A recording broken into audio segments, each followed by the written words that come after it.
রোহিঙ্গা গণহত্যা নিয়ে আন্তর্জাতিক বিচার আদালতে গাম্বিয়ার করা মামলায় মিয়ানমারের সাম্প্রতিক বক্তব্যের তীব্র প্রতিবাদ জানিয়েছে বাংলাদেশ। রোহিঙ্গাদের বাঙালি উল্লেখ করে অবৈধ অভিবাসী প্রমাণের চেষ্টা বিভ্রান্তিকর ও ইতিহাস বিরোধী বলে জানিয়েছে ঢাকা। শুক্রবার পররাষ্ট্র মন্ত্রণালয়ের এক বিবৃতিতে কথা জানানো হয়।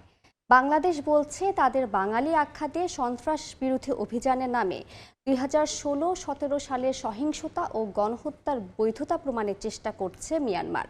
বিবৃতিতে বলা হয়, রোহিঙ্গারা বহু শতাব্দী ধরে মিয়ানমারের আরাকান অঞ্চলে বসবাসকারী একটি আলাদা জাতিগোষ্ঠী।